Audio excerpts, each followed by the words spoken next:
శ్రీమతి మాలతేలి చందూర్ గారి పాశ్చాత్య నవలా పరిచయంలో ఇందాక అంకుల్ టామ్ క్యాబిన్స్ చూసాం. ఇప్పుడు పెరల్ బక్ ద గుడెత్ అనేటువంటి అద్భుతమైన నవల ఆవిడ గురించి. ఒక్కొక్క దేశాన్ని ఉద్ధరించడానికి ఒక్కొక్క కాలంలో ఒక్కొక్క మహనీయుడు ఉద్భవిస్తారు. రాజకీయంగా మాత్రమే కాదు, సారస్వతం, లలిత కళలు, మతం, వీటన్నిటితో ఆ దేశపు గొప్పతనాన్ని లోకానికి తెలియపరుస్తారు. బంకిం చంద్ర చటర్జీ, ఠాగూర్, శరత్ లాంటి పెద్ద రచయితల వారు బెంగాలీల గురించి భారతదేశంలో ఉన్న వివిధ ప్రాంతాల వాళ్ళకు తెలియటమే కాదు, వంగ సాహిత్యం ద్వారా భారతీయుల ఆచార వ్యవహారాలు, వారి జీవిత క్రమం మిగతా దేశాల వారు అర్థం చేసుకునే అవకాశం కలిగి ఒక దేశ చరిత్ర ముందు తరాల వాళ్ళకి బయట ప్రపంచానికి తెలియాలి అంటే వెనకటి రోజుల్లో శాసనాలు చెక్కించేవారు. ఈనాడు ఒక కవి తన పాటతో, ఒక రచయిత తన గ్రంథాలతో ఆయా దేశ ఔన్నత్యం పరదేశాల వాళ్ళకే కాదు, ముందు ముందు తరాల వాళ్ళకు కూడా తెలిపే అవకాశం కలుగుతోంది. మహాత్మా గాంధీజీ భారత జాతీయ విశిష్టత తన అహింసావ్రతం ద్వారా లోకానికి చాట. శరత్ తన నవలల ద్వారా భారత నారీ హృదయాన్ని చిత్రించి చైనీయుల నాగరికత అది ప్రాచీనమైన వారి సంస్కృతిని పెరల్ బక్ ఇంగ్లీషు భాష ద్వారా యావత్ ప్రపంచానికి చైనా అనగానే పెరల్ బక్ అనగానే చైనా జ్ఞాపకం వస్తుంది. ఈ రెండు ఒకేసారి జ్ఞాపకం వస్తాయి. పెరల్ బక్ రెంటిని ఏకగా ఒకటిగా దేశం కాని దేశపు మనిషి పరాయి దేశం వచ్చి ఆ దేశాన్ని తన మాతృదేశం కంటే మిన్నగా ప్రేమి చైనా రక్తమే పెరల్ బక్ చైనా గడ్డ, చైనా దేశాన్ని, ఆ దేశపు ప్రజలు తన నవలలో సృజించి ఖండాలు వారి జాతి ఔన్నత్యాన్ని చాటింది. చైనా దేశస్థులకి భారతీయులు చాలా దగ్గర పోలిక. ఆమె రచనలు చదువుతుంటే అతి ప్రాచీనమైన ఆ సంస్కృతి ప్రవాహంలో పడిపోయి ఏదో బ్రహ్మాండమైన అనుభూతి పొందు. పెరల్ బక్ ఒక చోట చైనా స్త్రీల గురించి ఇలా ఉంటుంది: చైనా వనితలు నిరంతరం నిరీక్షిస్తూ ఉంటారు. బాలిక యుక్త వయసు వచ్చేదాకా తల్లి వద్ద పనిపాటలు నేర్చుకుంటూ తగిన వరుడికై నిరీక్షిస్తారు. భర్త ఇంటికి వచ్చాక అక్కడ గృహకృత్యాలు మునిగి తేలుతూ పుత్రోదయం కోసం నిరీక్ష. ఆ పైన కోడలి రాకకై ఆమె నిరీక్ష. కోడలి రాకతో ఇంటి అధికారం కోడలికి అప్పచెప్పి తన ఇంటి పేరు నిలిపే కసుగాయ కోసం ఎదురు తెన్నులు కాస్తూ వాకిటి ముందట వృద్ధాప్యంలో మనుమడు కలగడంతో ఆ స్త్రీ తన జీవితం సాఫల్యమైనట్టు, తన వంశం నిలబడినట్టు తృప్తి చెంది ఆ పైన ప్రశాంత వదనంతో మృత్యువుకై నిరీక్షిస్తూ ఉంది. ఒక చోట చైనా స్త్రీల గురించి రాస్తుంది పెరల్ బక్. మన దేశంలో మాత్రం ఇదంతా నిజం కాదా? అందుకే భారతీయులకు చైనీయులకు ఎంతో సన్నిహితత్వం కాదు. పెరల్ బక్ రచనల ముందు కొందరు చైనా దేశీయుల గురించి గాథలు రాశారేమో కానీ పెరల్ బక్ మాదిరి చైనీయుల్లో కలిసిపోయి వారితో ఒక్కటై రచనలు సాగించిన వాళ్ళు లేరు. ఆమె రచనలు చదువుతుంటే పెరల్ బక్ అమెరికన్ వనిత అనే సంగతి మర్చిపో. పెరల్ బక్ తల్లిదండ్రులు మిషనరీ. ఆమె 1892లో అమెరికాలోని వర్జీనియా రాష్ట్రంలో పుట్టి ఏడాది నిండకుండానే తల్లిదండ్రులు ఆ పసికందును తీసుకొని సముద్రాలు దాటి చైనా దేశానికి మిషనరీ వర్క్ మీద వచ్చి పెరల్ బక్ చిన్నతనం నుంచి చైనా స్త్రీల చేతుల్లో పెరిగి ఆమె దాది కూడా చైనా స్త్రీ. అందుచేత ఫోర్కు స్పూను పట్టుకు భోజనం చెయ్యటం కంటే వెదురు పొల్లలతో అన్నం తినటం ముందుగా నేర్చుకుందట. మొట్టమొదట ఈమె చైనా భాష చదవటం రాయటం వచ్చింది. ఆ పైన ఇంగ్లీషు నేర్చి 17 ఏళ్ళు వచ్చేదాకా చైనా దేశంలో చదువుకొని ఆ పైన మాతృదేశం అయిన అమెరికాకు ఉన్నత విద్య కోసం అమెరికాలో ఉన్నత విద్య పూర్తి చేసుకొని మళ్ళీ చైనా వచ్చి నాన్ కింగ్ యూనివర్సిటీలో ఇంగ్లీష్ నేర్పుతూ ఉంది. చైనాలోనే ఈమె అమెరికన్ మిషనరీని వివాహం ఆడింది. తనకి 40 ఏళ్ళు వచ్చేదాకా చైనా దేశంలో గడిపి ఆ పైన అమెరికాకు తిరిగి వచ్చేసింది. 1931లో గుడెత్ అనే నవల ప్రచురణ జరిగింది. 1938లో అంటే గుడెత్ నవల ఇంకొక 6 ఏళ్ళు అయిపోతే 7 ఏళ్ళు అయిపోతే శత జయంతి జరుగుతుంది. అది 1938లో ఈ నవలకి నోబెల్ ప్రైజ్ వచ్చింది. నోబెల్ ప్రైజ్ పొందిన మొట్టమొదటి అమెరికన్ వనిత పెరల్ బక్. అలాగే గుడెత్ నవల 20 భాషల్లోకి అనువాదం పెట్టింది. దీన్ని ఒక్క ఇంగ్లీషు భాషలోనే ఇంచుమించు 200 సార్లు ముద్రించారు పునర్ముద్రణ. ఇప్పటికి 200 పార్లు అచ్చు వేయడం అంటే ఏమిటో ఆలోచించండి ఒకసారి. అంటారు గుడెత్ అని ఒక చైనా దేశస్థుడి జీవిత చరిత్ర. మన దేశంలో మళ్ళీని చైనీయులు కూడా భూదేవిని పాడి పంటలు నమ్ముతారు. అక్కడి రైతు అతి భేదవ కళా కపటం ఎరగని అమ్మాయి. అటువంటి రైతు జీవితాన్ని అతని కుటుంబాన్ని ఇతివృత్తంగా తీసుకొని పెరల్ బక్ బ్రహ్మాండమైన నవల రాసి వాంగ్ లాంగ్ జీవితంలో ప్రతి చైనీయుడి జీవితం ప్రతిబింబిస్తుంది. నాగలి పట్టి భూమిని నమ్ముకున్న వాంగ్ లాంగ్ పిల్లల తండ్రి కరువు కాటకాలు చూస్తారు. జమీందారుల నిరంకుశత్వం చూసిన కళ్ళతోనే వాళ్ళ పతనం చూస్తారు. అతని కళ్ళ ముందు ధనవంతుల ఇళ్ళని అన్నార్తులు దోచుకుంటుంటే అమాయకుడు ధర్మభీతి కలవాడు అయిన వాంగ్లాన్ ఆ దోపిడీలో పాల్గొనలేకపోతారు. అలాగే కానీ వాంగ్లాంగ్ భార్యకి వజ్ర వైడూర్యాలు దొరుకు. దాంతో అతడు ధనవంతుడు.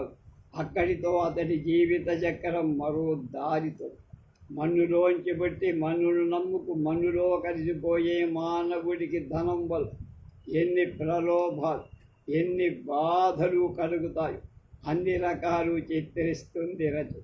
నవల చదువుతుంటే చుట్టూ పరిసరాన్ని పూర్తిగా మర్చిపోతాను. నేను చదివా ఇంగ్లీష్లో. నిజంగా నిద్రాహారాలు మాని చదివే అంత ఆనందం కలిగింది. అలాగే అసలు నవల ఇలా మొదలవు. 20 ఏళ్ల వయసు గల వాంగ్లాంగ్కి తల్లిదే. ఒక పూరి కొంప, చారెడు భూమి, నాగలి, ఎద్దు అవి అతడి. ప్రతిభుజం తండ్రి దగ్గు విన్నారు. బద్ధకంతో పక్క మించిలే ముసలి తండ్రికి వేడి నీళ్లు కాచిచ్చి ఆ పైన కాలకృత్యాలు తీర్చుకొని పొలానికి వెళ్ళడం. ఇది వాంగ్లాంగ్ నిత్య కృషి. ఆనాటి ఉదయం చిరు గాలిగా ఉంది. సూర్యుడు ఇంకా ఉదయించల. తండ్రి దగ్గు వినకుండానే అతి ఉత్సాహంగా పక్క మించి లేచి నీళ్లు కాస్తున్నాడు.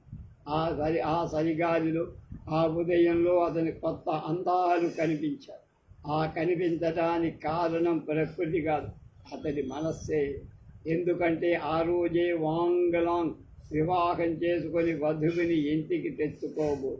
ఒంటి నిండా నీళ్ళు, వేడి నీళ్ళు పోసుకొని శుభ్రంగా ఉండాలనుకుంటాడు. చెమటోడ్చి పనిచేసే వాంగల ఆ పల్లెటూరిని ఆనుకొని ఒకనొక జమీందారు ఇంట్లో బానిసగా ఉన్న స్త్రీని భార్యగా తెచ్చుకుంటారు. జమీందారు గేటు గుమ్మంలోకి అడుగుపెట్టి ఎన్నెన్నో ద్వారాలు, ఎందరెందరో దాసీలను దాటి అంతఃపురంలోకి వెళ్ళి అక్కడ పెద్ద అమ్మగారి బానిస తన కోపోయే భార్యని తెచ్చుకుంటాడు. అదే మొట్టమొదటిసారి జమీందారు ఆవరణలో అడుగు పెట్టారు. ఆ దర్జా, ఆ సంపద, ఆ భవనం చూసి అతనికి నోటరాదు, భయం ముంచుకొస్తుంది. భార్య ఇంటికి వస్తుంది. అతని జీవితం ప్రశాంతంగా సుఖంగా గడిచిపోతుంది. భార్య అతి పొదుపుగా ఇంటి పనులు లేక పొలం పనులు కూడా సాయం చేస్తారు. తండ్రి ముసలివాడైపోతాడు. వాంగ్లాంగ్కి 2 మగపిల్లలు 2 ఆడపిల్లలు. రోజు గడిచిన కొద్దీ ఇటు సంపాదన సంసారం పెరుగుతుంది, అటు ముసలి తండ్రి వర్షాలు లేవు. 3 ఏళ్ల పాటు వరుసగా వర్షాలు లేవు, కాటకం, పంటలు లేవు. చేతిలో ఉన్న డబ్బంతా ధనవంతులకు దొరుకుతూనే ఉన్నాయి, రైతుకి పేదవారికి తిని. పెంచుతున్న పందుల్ని చంపి తను తింటూ ఉంటారు. పిల్లలు ఆకు అలం కూడా లేక అలమటించిపోతారు. ఒక ఎద్దు మిగిలింది. బాల్యం నుండి ఆ ఎద్దుతో ఆడి పెద్దవాడయ్యాక ఆ ఎద్దు చేత నాగలి లాగి పంట పండించుకొని భార్యా బిడ్డల్ని పోషిస్తున్నాం. అటువంటి ఎద్దుకు వేసేటందుకు గుప్పెడు గడ్డి పోతలు కూడా. పైపెత్తు దొంగలు బతికున్న మనిషిని తప్ప దేన్నైనా సరే చంపి తినే స్థితిలో ఉన్నారు చుట్టూ జనం. కన్నీటితో తన ప్రియమిత్రమైన ఆ ఎద్దుని కూడా చంపేస్తాడు వాంగ్లాంగ్ కొట్టకు. ఆ ఎద్దు కూడా అయిపోయింది. ఆ కరువులోనే ప్రసవించిన భార్య పసిగుడ్డిని ఈ లోక బాధ నుంచి, ఆకలి నుంచి విముక్తి పరుస్తుంది. కరువు కాటకాలు బరువై పుట్టిన ఆ గుడ్డు తన చేతుల్లో పూడుస్తాడు వాంగుడు. ఆకలి బాధతో పల్లెంతా దక్షిణానికి పోతున్నారు తిండి కోసం. భూమిని భూదేవిని ప్రాణ సమానంగా చూసుకుంటున్న వాంగ్లాంగ్ ముసలి తండ్రిని భుజం మీద ఎక్కించుకొని భార్యా బిడ్డలతో తన పుట్టిన గడ్డను వదిలి దక్షిణాదికి బయలుదేరు. దక్షిణాన ఉన్న ధనవంతులు ఊరి గేట్లలోకి ఈ అన్నార్తులను రానివ్వరు. అన్నార్తులు ఊరి బయట తమ సంసారాలతో చెట్టు నీడల కాపుల. రోజు పెద్ద పిన్న విచక్షణ లేకుండా వెళితే ధర్మాత్ములు అందరికీ ఇంత అన్నం పడే. ఆ అన్నం కూడా అక్కడే తినాలి, ఇంటికి తేవకూడదు. మొదటి నుంచి ఒళ్ళు వంచి 4 గింజలు చల్లి పంట పండించుకు తిన్న వాంగ్లాం మిచ్చంగా పెట్టిన అన్నం తినలేకపో. భార్య పిల్లలు తండ్రి అడుక్కు తింటున్నా అతని మట్టుకు రిక్షా లాగుతూ చావలేకపోతుంది. యా నోటవి చూసినా ఏదో విప్లవం సంభవిస్తుందనే మాట. ఏ వాడలో చూసినా ఈ కరువు ధనవంతుల వల్ల వచ్చిందనే మాట. పల్లెలో పుట్టి పెరిగిన వాంగ్లాంగ్ ఈ మాటల అర్థాలు నినాదాల భావం తెలియదు. ప్రతి చెట్టు కింద గుసగదు, ప్రతి గుడిసెలో రహస్య సమావేశం. ఇవేం అర్థం కావు. ఇలా రోజులు గడుస్తుంది.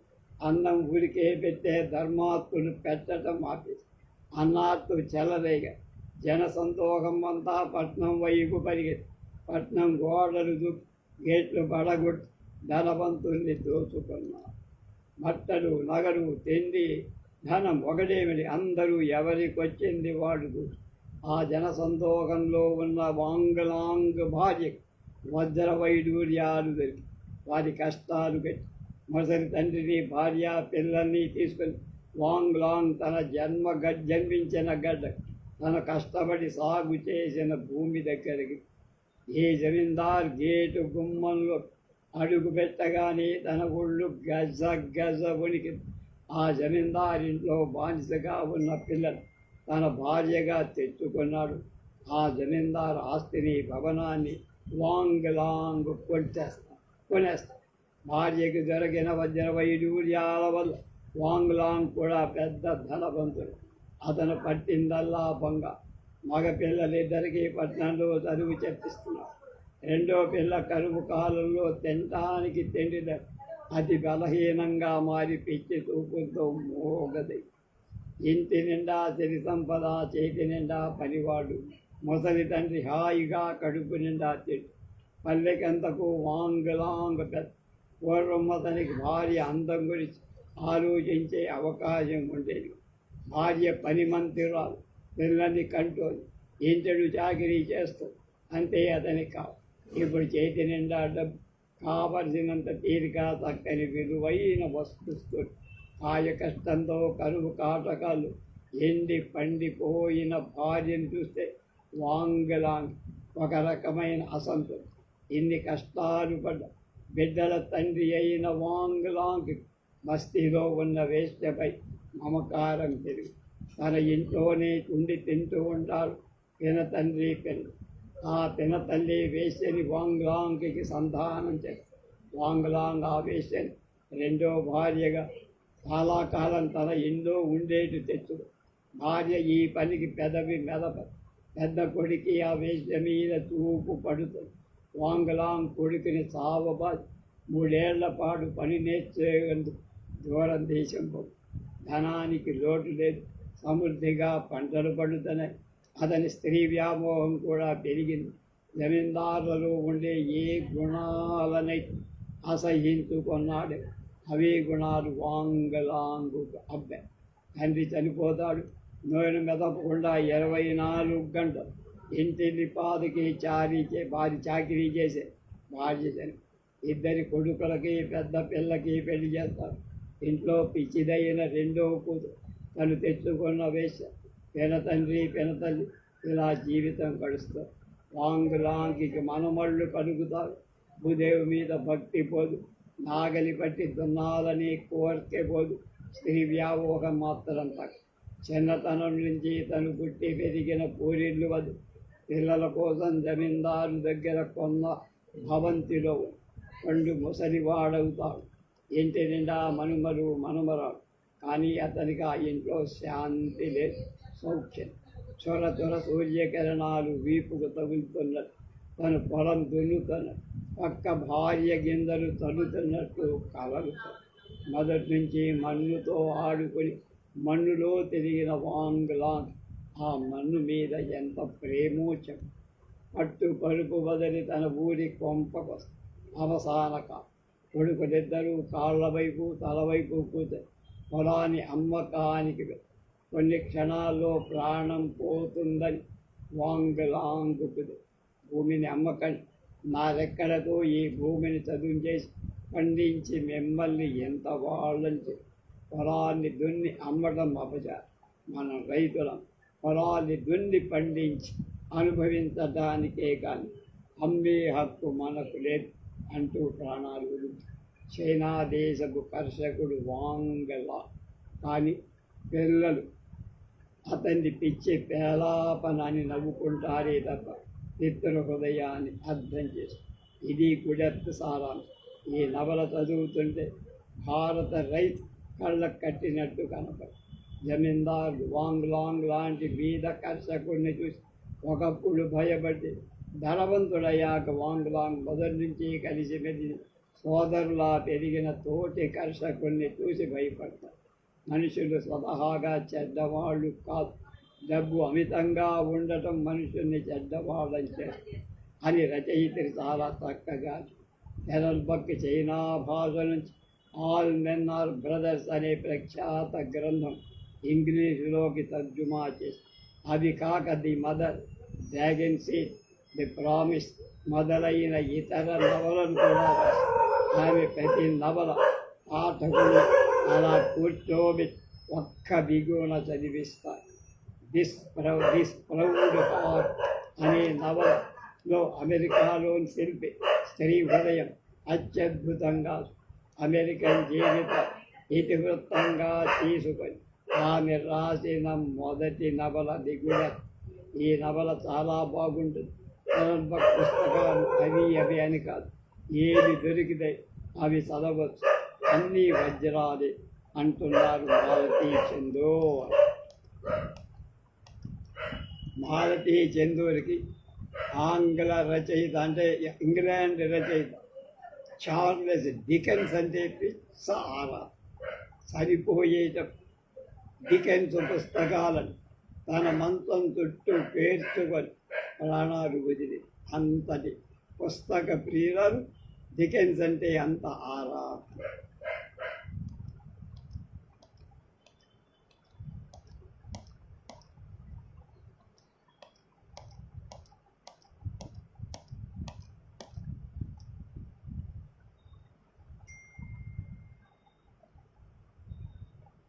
అనా కెరీనిన పుస్తకాల మీద అపేక్ష ఉన్న టైము ఉన్నప్పుడల్లా ఏదో ఒక పుస్తకం చదివే మనుషుల చేతి రకరకాల పుస్తకాలు ఉంటాయి. అలా చదివి ప్రతి పుస్తకాన్ని జ్ఞాపకం పెట్టుకోవటం అసలు.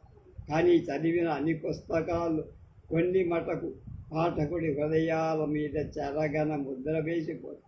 కొన్ని పుస్తకాలు మొత్తం మీద చాలా బాగుంటాయి.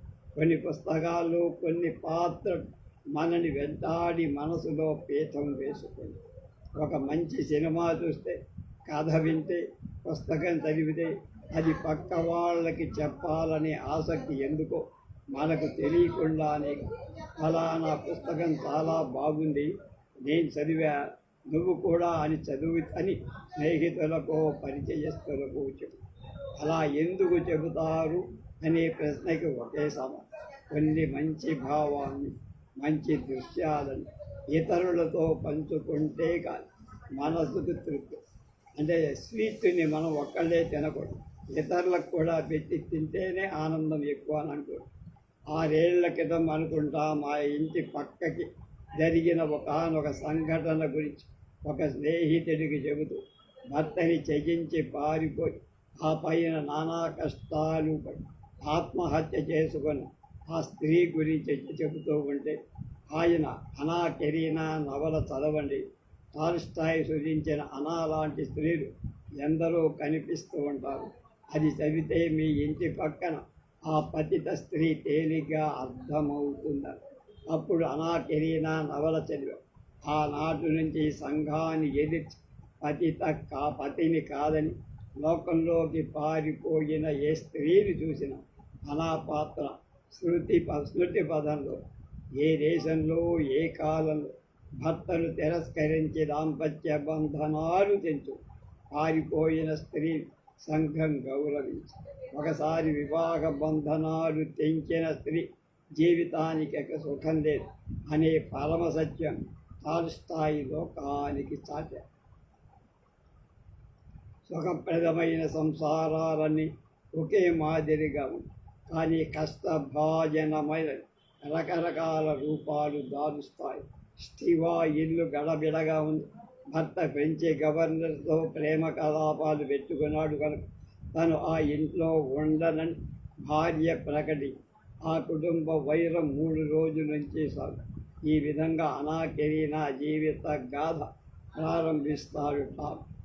మొదటి కుటుంబంలో చికాకులు దిగడానికి పీటర్స్బర్గ్ రైల్లోంచి దిగుతూ మదాం కెరీనా తన హృదయం పారేసుకు హాయిగా నిర్మలంగా నడుస్తున్న ఆమె జీవితం సుడిగుండల్లో చిక్కు. అనాకి వివాహమని ఒక పిల్లాడు, భర్త మంచి హోదాలో ఉన్న, అధికారం, వంశగౌరవం, ధనం అన్నీ ఉన్న వాళ్ళకి భర్త అనాని ప్రాణప్రదంగా ప్రేమిస్తాడు, గౌరవిస్తాడు.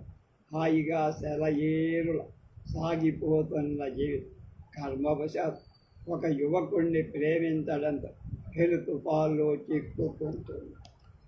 నమ్మాలి, నువ్వు జీవితానికి అతీతమైన దాన్ని నమ్మాలి.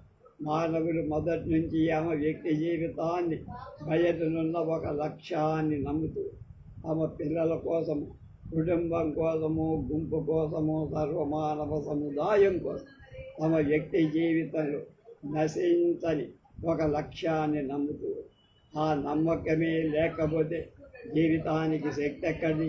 మనిషి బతకాలి అంటే దేన్నో ఒకదాని నమ్ము అంటాడు టాల్స్. కానీ ప్రేమలో పడ్డ అనాకెరిన శ్రేష్ఠంలోని ఈగ మాది జీవిత లక్ష్యాన్ని కోరి వెనుగాడులు తుఫాను ఆమెను నలువైపు నుంచి చెట్టు, భర్తను వదిలేసి, కన్నబిడ్డను వదిలేసి, ఇల్లు వాకిలి అన్నీ వదిలేసి, అన్నిటినీ వించి ప్రియుడి ప్రేమనైన ప్రకరణ శుద్ధిగా నమ్మలేక పీటర్స్బర్గ్ రైలు స్టేషన్లో మొట్టమొదటిసారిగా ప్రియుడిని చూసి ప్రియుడిని నమ్మలేక జీవితంలో ఇంకా ఏ ఆలంబన లేక సంఘం కట్టుబాట్లలో నదిగినది అదే రైలు స్టేషన్ చక్రాల కింద పడి బలవన్మరణం పొందు. ఒక సాయంకాలం ఆశ్రమంలో చెట్టు కింద కూర్చొని కాలక్షేపం చేస్తున్న సమయంలో ఒక అపరిచిత టాల్స్టాయ్ని చూసేందుకు వచ్చి అది కనుచీకటి జీవితం మీద నమ్మకం కోల్పోయిన ఆ అపరిచిత వ్యక్తి టాల్స్టాయ్ ఇంట్లో 7-8 నెలల పాటు ఉండి మళ్ళీ విశాల ప్రపంచంలోకి మాయమై ఈ నిర్భాగ్యురాలి అనాకెరీనా పాత్రకి జీవం అంటారు. 1873 మార్చి 13, 18వ తేదీన ఈ నవల ప్రారంభించి 77 నాటికి దీన్ని పూర్తి చేశాడు. 4 ఏళ్ళు. అనాకెరీనా చిత్రించిన నవలాకారుడు మానవ హృదయంలోని ప్రేమ దౌర్బల్యాన్ని నమ్మిన మనిషిగా. స్త్రీ పురుషుల మధ్య సహజ ఆకర్షణ ఉంది. ఆ ఆకర్షణకి లోబడకూడని శాసించే శాసనాలున్నాయి. ఆ విధి నిర్వహణ జీవి చేయాల్సిన స్వార్థంతో సహజ దౌర్బల్యమైన సామాన్య ప్రేమ మనిషి తలవంచక అని మాటల్లో చెప్పించకుండా భావాల్లో వ్యక్తం చేస్తాడు. అనాకెరీనా తన సోదరుడి ఇంటి తగవు తీర్చేందుకు పీటర్స్బర్గ్ వచ్చి స్టేషన్లో వెరనస్కీని చూస్తాడు. ఆ తొలి చూపులో ఇద్దరి ఉదయాలు స్పంది. అతన్ని మళ్ళీ మర్నాడు స్నేహితుల ఇంట్లో విందు వేళప్పుడు కలిసి సంసార సుఖం కష్టసుఖాలు తెలిసిన ఎందుకనో వెరనస్కీని చూసి తెలిసి ఆమె మనసులో మమతలో పడు. అలా అనాకెరీనా బాలా కాదు, కన్యా కాదు, బాధ్యత తెలియని మూఢురాలుగా గౌరవనీయుడైన భర్త ఉన్నాడు. భర్త తనను ప్రేమించి ఎంతో అభిమానంగా చూస్తున్నాడు. నలుగురు వారిది ఆదర్శ దాంపత్యమని చెప్పుకుంటూ చుట్టూ స్నేహితులు, బంధువులు అందరూ అనాని ఆదర్శ గృహిణిగా చెప్పుకుంటూ ముద్దులు మూటగట్టే 4 ఏళ్ల కొడుకును మనసు గుర్రంలాంటి వెరవెనస్కీని ప్రేమించడంతో నారీ ధర్మానికి అపచం అని అనాకి లీలగా తెలుసు. కానీ ప్రేమోద్ధృతం ఆమె తర్కం విచక్షణ జ్ఞానాన్ని మింగేస్తుంది. న్యాయ విచక్షణ పోలు ప్రేమకు దాసురా. తెలియన సతి సంఘం భర్త ఈ అపచారాన్ని క్షమి. అంతకీ అనాభర్త లోనైన హృదయం మనిషి భర్త పతనానికి చింతిస్తారు. ఆమె నడతను సానుభూతితో అర్థం చేసి ఆమె మనసు మళ్లించే సున్నిత మార్గాలలో అయినా ప్రవాహంలో కొట్టుకుపోతుంది. కానీ భర్త కానీ మరెవరు కానీ ఆమెను రక్షించలేని స్థితిలో వెళ్ళిపోయి కొడుకు కోసమైనా ఆమె ప్రవర్తన మార్చుకుంటుందేమో అని ఆశిస్తాడు. పెడదారిన పట్టిన ఆమె బుద్ధి అంత సులువుగా మారుతుందా? వెరస్కీ కూడా కులీన కుటుంబంలో అన్ని విధాల వృద్ధిలోకి రాతగిన అతనికి ఒక ఘరానా కుటుంబ కన్యకు వివాహం జరుగుతుందనుకుంటా. అటువంటి సమయంలో వెరనస్కీ ఈమె ప్రేమలో అయినా ప్రేమ అతన్ని అన్ని వైపులా బంధిస్తూ తన అభివృద్ధిని గురించి మాట మాత్రమైన తలపొయ్యకుండా ప్రేమనే ఆరాధి తెలియన భార్య ప్రవర్తను సహించలేకపోతాడు. అటు భర్త గృహము, కన్న కొడుకు, ఇటు ప్రియుడు ప్రేమ ఈ రెంటి మధ్య ఊగిలాడి అనాకి పెద్ద జబ్బు చేసి ప్రాణం మీదకు వీడి వల్ల ఒక శిశువు కలుగు. భర్త ఈ అత్యాచారాన్ని సహించలే. గృహాన్ని, కన్న కొడుకుని వదిలేస్తే వృద్ధిలోకి రావలసిన వెరనస్కీ వివాహిత అయిన స్త్రీతో బాంధవ్యం పెట్టుకోవడం వల్ల అతని భవిష్యత్ అన్ని విధాలా చెడిపోయి అతని డబ్బుకి తల్లి మీద ఆధారపడాల్సి. తల్లికి అంటే ఎందుకు ఇష్టం ఉంటుంది? ఒక స్త్రీ కోసం దేశాలు తిరిగి భవిష్యత్ పాడు చేసుకున్న కొడుకు మీద సానుభూతి చూపుతుంది కానీ అని అసహ్యం. అప్పటికప్పుడే 4 ఏళ్ళు గడుస్తుంది. వీరిద్దరికీ కలిగిన ఆడపిల్ల ఇటు వెరనస్కీకి అటు కెరీనాకి ఇద్దరికీ ఇచ్చారు. ఆ పిల్లకి సంఘం దృష్టిలో తండ్రి లేడు. ఎన్నాళ్ళ బట్టి వీరిద్దరిది దొంగసాటు. అయినా తన ప్రియుడితో స్వంత దేశం ఇటలీ మొదలైన విదేశాలు ఈ పర్యటనలో కూడా ఆమెకు మనశ్శాంతి రాదు.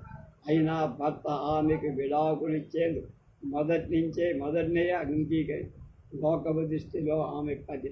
తన కన్న కొడుకుని కలుసుకొని కళ్ళారా చూసే అవకాశం లేదు.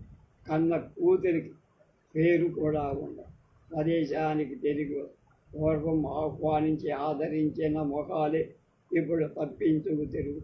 ప్రతి ఇంట్లో అనాకెరీనాన్ని వేలెత్తి చూపుతాను. భర్తకి ద్రోహం చేసి యువకుడిని పాడు చేసి కన్న కొడుక్కి మాతృ ప్రేమ లేకుండా చేసి అవినీతికరంగా బతికి ఒక పిల్లని అంటున్నారు ఆమె వెనక. ఆ మాటలకు ఆమె వినిపించుకోకపోవటం లేదు. జీవిత పరిశీలన ఆమెను భయపడి వెనక తనెంతో మర్యాదగా బతికిన జమీందార్ నేడు తనకి నామరూపాలు, సంఘంలో స్థానం లేదు. వెలనస్కి ప్రేమ తప్ప మరొక సొత్తు లేదు. ఆ ప్రేమైన సంఘం ఒప్పుకోంది. ఏ ఒక్కరూ ఆమోదించని కలకల్లాడే కుటుంబాన్ని ధ్వంసం చేసుకొని ఏకాకిని అయిన ఆమెకు ఒక్కటే మిగిలి, అదే వెలనస్కి. ఆ ప్రేమ కూడా రోజు గడిచిన కొద్దీ పల్చబడి ఏ పనులు లేకుండా వెలనస్కి 24 గంటలు తనను ప్రేమిస్తూ కూర్చోగల మగవాడు. అతనికి 1,00,000 పనులు. కానీ అనాకి లోకమంతా శూన్యం కావడం వెలనస్కి సమక్షంలోనే కానీ శాంతి దొరికేది. అతని మనసు ఎవరైనా మళ్లించేస్తారేమో అని భయం. ఆమెకి వెలనస్కి మధ్య సాంఘిక బంధనం లేదు. ప్రేమ బంధాల్లోని ఇంద్రజాలం ఈ 5 ఏళ్లలోనూ తన మహిమ కోల్పు. తల్లి మాటలు అతను వింటాడేమోనని, మరొక స్త్రీని ఆకర్షించగలదేమోనని తప్పనప్పటి అతన్ని కట్టేసుకుందామనే ఆలోచన మినహా మరో ధ్యాసలు. ఉదాత్తమైన ప్రేమభావం వెలనస్కి నావాడు, నా హక్కు అనే స్వార్థంలోకి ప్రేమలోని విశ్వాసం నశించి భయం ఆవరిస్తే ఆ ప్రేమ నిలబడు. వెలనస్కి దృఢ నిశ్చయం. తన మనసు మొదటి రోజున అనాని ఎలా ప్రేమించాడు, ఆఖరి రోజు కూడా అంత నిండు హృదయంతో ప్రేమిస్తాం. చిత్తక్షోభ అంతా అనాది. మానసిక క్షోభ భరించకపోవడం వల్ల కుమిలి నలిగి నిస్సహాయ స్త్రీ ఆక్రందనతో ఆత్మబలం లోటై ఓటమిని అంగీకరి ఎవరికి చెప్పుకోలేదు ఆవేదన. ఎవరికి అర్థం కాని ఆరాటంతో రైలు చక్రాల కింద పడి జీవిత పరిసమాప్తి చేసుకుంటుంది అనాకిరి. ఆమెకి అలాంటి చావు ఎందుకు కలదు? సంఘాన్ని ఎదిరించిందన, ప్రేమించడం తప్పన? వెలనస్కీని చూసిన క్షణం దాకా ఆమె హృదయానికి ప్రేమ అంటే ఏమిటో తెలియదా? ప్రేమ జీవితంలో ఒకేసారి కలుగుతుందని ఎందరో అంటారు. కానీ అనాకెరీనా ప్రేమించడం తప్పదే. ఆమె ప్రేమ కుసుమాన్ని నలిపివేయగల క్రూరత్వం ఆమెలో లేక, అందువల్లనే ఆమె జీవితాన్ని అంతం చేసు. అనా ఏం చేసింది, ఏ నేరం చేసిందంటే ఒకటే, ప్రేమించి వివాహితాయి బాధ్యతలు మరచి ప్రేమించి. అందుకే ఆమెకి అలాంటి కఠిన అనాకెరీనా నవల మనకి నేర్పేది అది సామాన్యమైన నీతిగా మహత్తరమైన సత్యం. జీవన శక్తిని ఎదురేదబోయి ఎలుగెత్తి ఆక్రోశిస్తూ నశించే నిర్భాగ్య జీవులను అనాకెరీనా ఒక్కటి అని మనకు విచక్షణ జ్ఞానం కూడా.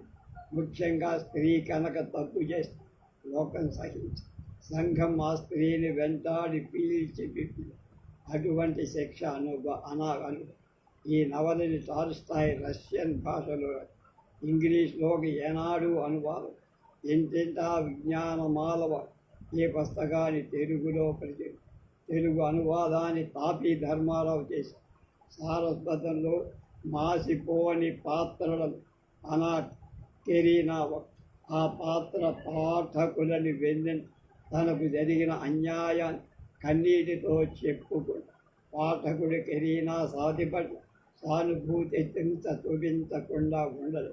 టాల్స్టాయ్ అనేక గ్రంథాలు రాశాడు. అందులో వార్ అండ్ పీస్, రిసరెక్షన్ ప్రఖ్యాతి పొందాడు.